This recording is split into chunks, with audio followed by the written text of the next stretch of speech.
Hello students. तो आज हम लोग पढ़ने वाले हैं परागकण के कारक के बारे में। ठीक है, परागकण क्या होता है कि किसी भी माध्यम के द्वारा, चाहे जल हो, चाहे वायु हो, है ना, चाहे हवा हो, किसी भी माध्यम के द्वारा परागकण को स्त्रीकेसर के वर्तिकाग्र तक पहुंचने की क्रिया को क्या कहते हैं? तो परागन कहते हैं।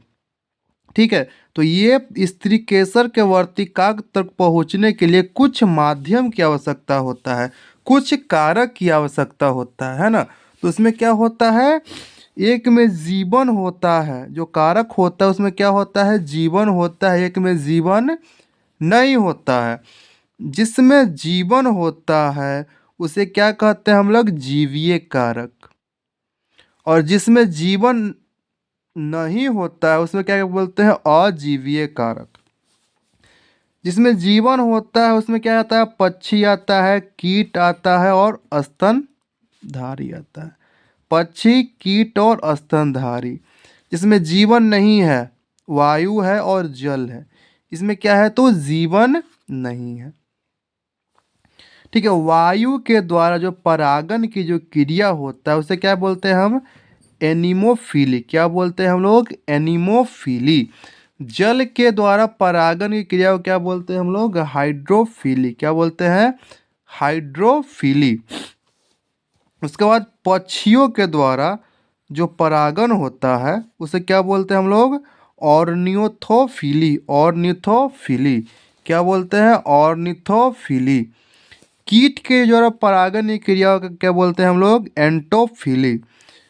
और स्तनधारी में क्या आता है?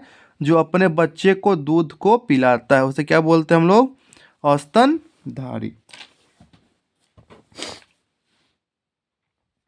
उसके बाद हम लोग देखते हैं कि वायु के द्वारा जो पुष्प परागित होता है उसकी क्या विशेषता होता है? वायु के द्वारा पुष्प की परागन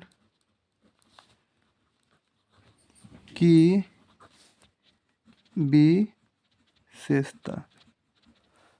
वायु के द्वारा जो परागित होता है पुष्प, उसे उसका क्या विशेषता होता है? जल के द्वारा परागित पुष्प की क्या विशेषता होता है? कीट के द्वारा परागित पुष्प की क्या विशेषता होता है?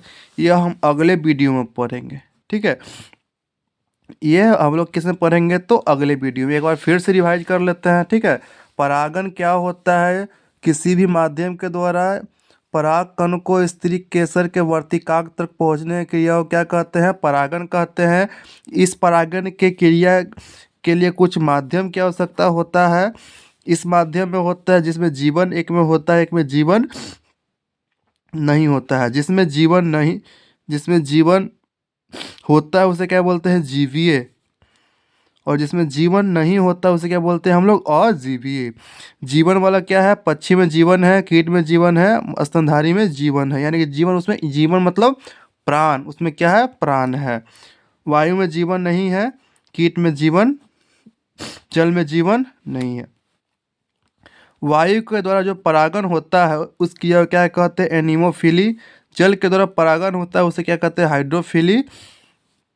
पक्षी के द्वारा परागन होता है उसे क्या कहते हैं? ऑन्थियोनोफिली। कीट के द्वारा होता है एंटोमोफिली, है ना। तो ये कुछ इंपॉर्टेंट क्वेश्चन था। इसी के साथ हम लोग मिलते हैं नेक्स्ट वीडियो में। तब तक सभी को गुड नाइट, शुभ रात्रि।